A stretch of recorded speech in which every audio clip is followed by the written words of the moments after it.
السلام علیکم ورحمۃ اللہ وبرکاتہ. اعوذ باللہ السمیع العلیم من الشیطان الرجیم من حمزه ونفخه ونفثه.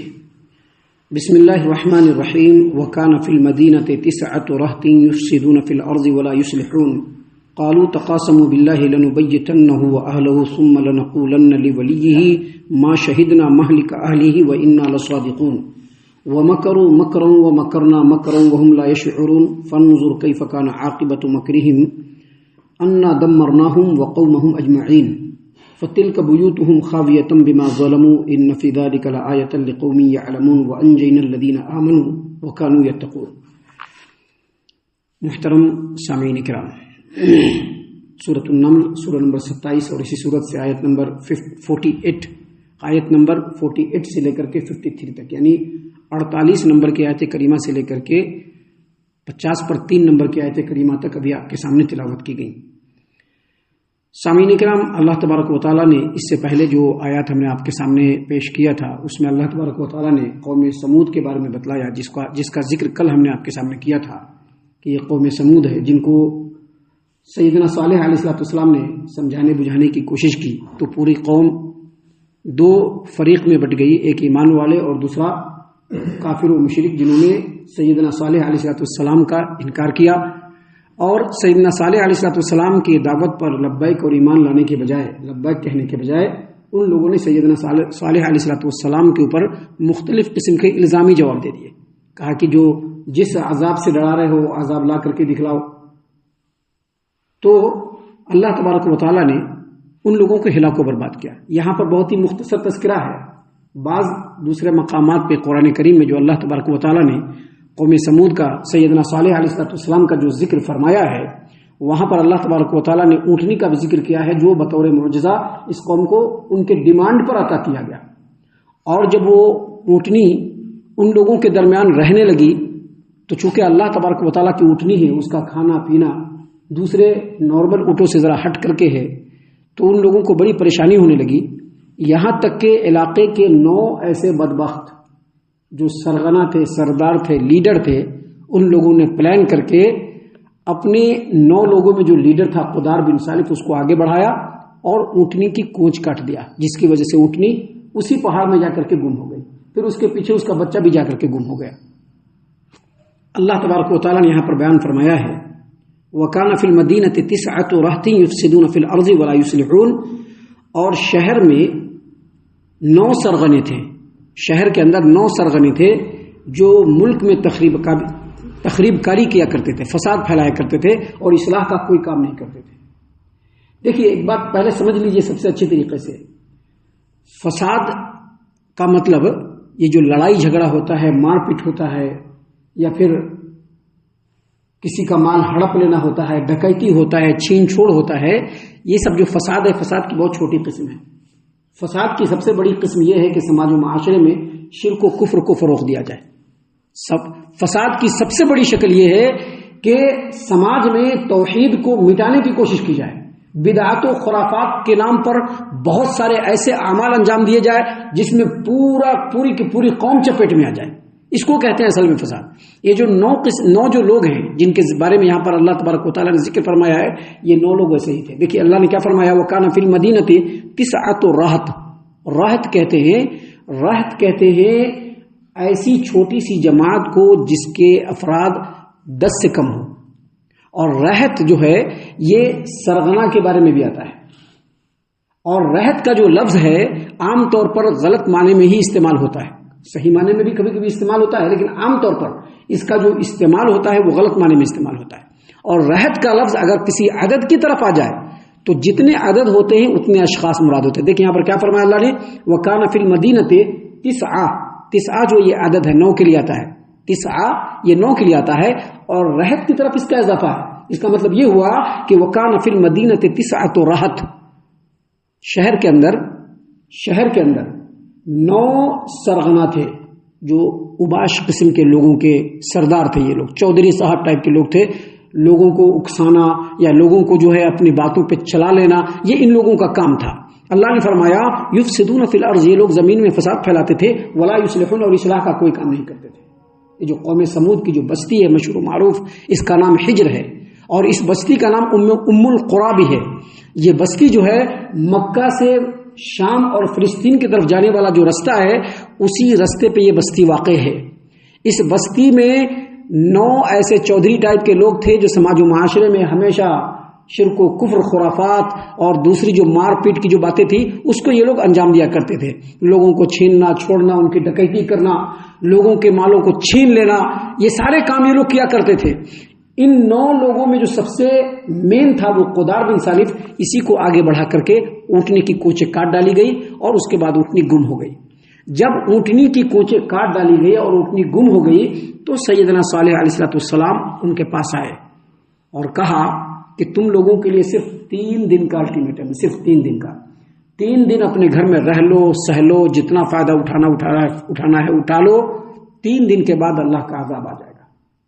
جب اللہ کا عذاب آنے کی خوشخبری اور بشارت یا جو بھی کہہ لیجئے جب پیشن گوئی کر دی گئی تو قوم کے لوگوں نے کیا کیا؟ دیکھیے اللہ تبارک و تعالیٰ نے بیان فرمایا، اللہ نے فرمایا قالوا تقاسموا باللہ لنبیتنہ وأہلہ ثم لنقولن لولیہ ما شہدنا مہلک اہلہ وإنا لصادقون۔ انہوں نے کہا کہ سب آپس میں اللہ کی قسم کھاؤ کہ ہم رات کو صالح اور اس کے گھر والوں پر شبخون ماریں گے، یعنی رات کو حملہ کریں گے، اور پھر اس کے ولی سے کہہ دیں گے کہ ہم تو خاندان کی ہلاکت کے موقع پر تو ہم لوگ موجود ہی نہیں تھے اور یقیناً ہم سچے ہیں۔ یعنی سیدنا صالح علیہ السلام نے جب آ کر کے ان کو الٹیمیٹم دے دیا کہ 3 دن کے بعد عذاب آ جائے گا تو ان لوگوں کا دماغ پھر گیا وہیں پر سے۔ کہا کہ عذاب آوے نہ آوے دیکھیں گے بعد میں، پہلے صالح اور اس کے پورے گھر والوں کا صفائی کر دینا ہے، صالح کا بھی صفائی کر دینا ہے اور اس کے پورے گھر والے کا قصہ صاف کر دینا ہے۔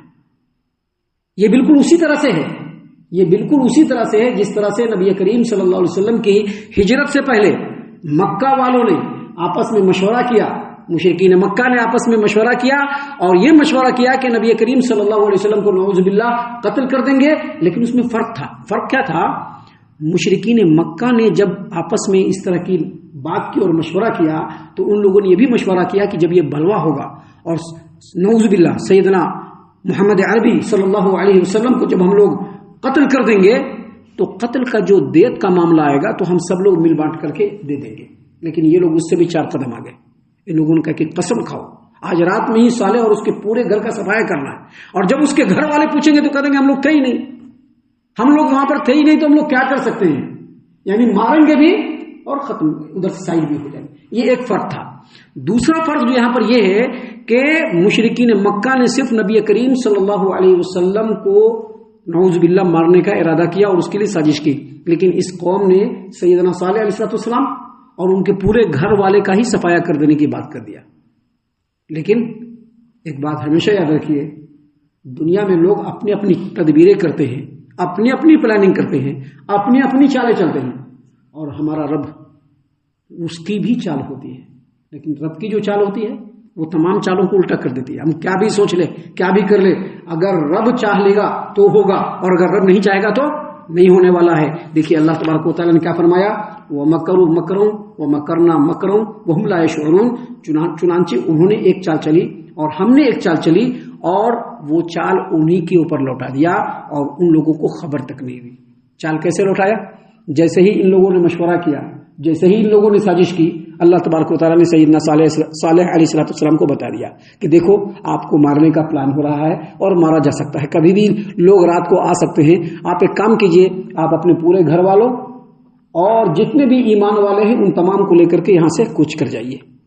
روایتوں میں آتا ہے کہ 1120 لوگ تھے، 1120 لوگ تھے ایمان والے سیدنا صالح علیہ السلام اور ان کے گھر والوں کے ساتھ۔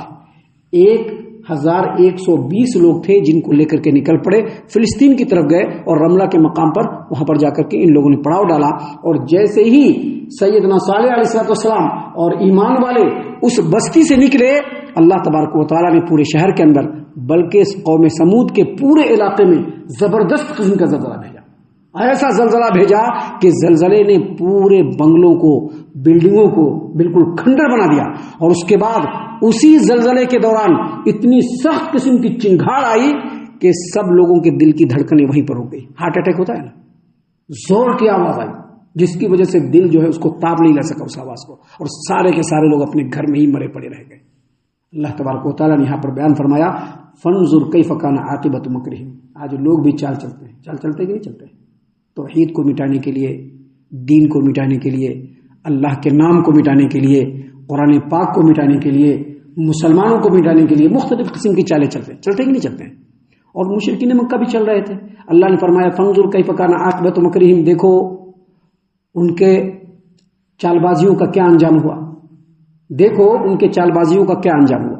آج پوری دنیا میں دیکھ لیجئے لوگ چال بازی کر رہے ہیں نہیں کر رہے ہیں. کیسے بھی کر کے مسلمانوں کو صاف کر دیا جائے, کیسے بھی کر کے اسلام کو صاف کر دیا جائے, اور بہت سارے لوگ اس بات کی بھی چال چلتے ہیں کہ کیسے بھی کر کے توحید کو اور توحید پرستوں کو اس دنیا سے ختم کر دیا جائے. اس کی بھی مثال آپ کو اسی دنیا میں اور دنیا کے انہی ملکوں میں آپ کو مل جائے گی کہ کیسے بھی کر کے توحید پرستوں کو ہی صاف کر دیا جائے. ہم میں سے بہت سارے لوگ بڑے بھولے ہیں, نادان, ان کو کچھ پتہ نہیں ہے,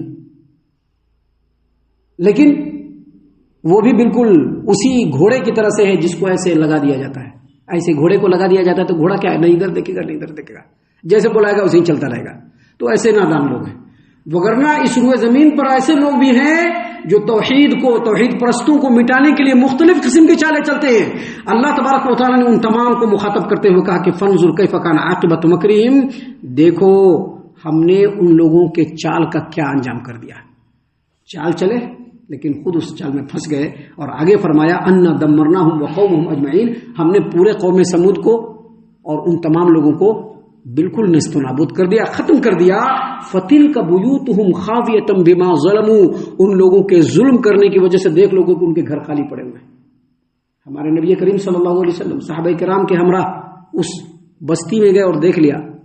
مشرکین مکہ وہاں سے گزرتے ہوئے بستی کو دیکھتے تھے, اس لیے اللہ تبارک و تعالیٰ نے فرمایا کہ فتلک بیوتہم خاویۃ بما ظلموا, ان کے ظلم کرنے کی وجہ سے دیکھو ان کی پورے کے پورے گھر بالکل خالی پڑے ہوئے ہیں, ویران پڑے ہوئے ہیں. اور پھر فرمایا کہ ان فی ذلک لآیۃ لقوم یعلمون, اس میں جاننے والے لوگوں کے لیے نصیحت ہے, نشانیاں ہیں. جاننے والے لوگ کون ہیں؟ اس کا دو مطلب ہے. ایک مطلب یہ ہے کہ جو لوگ اس علاقے میں جائیں گے اور اپنے دیدہ بینا سے اس بستی کو اور بستی کے گھروں کو دیکھیں گے تو وہ ان کو سمجھ میں آ جائے گا کہ اللہ تبارک و تعالیٰ کا عذاب اور پکڑ ہر ایک چیز پر بھاری ہے.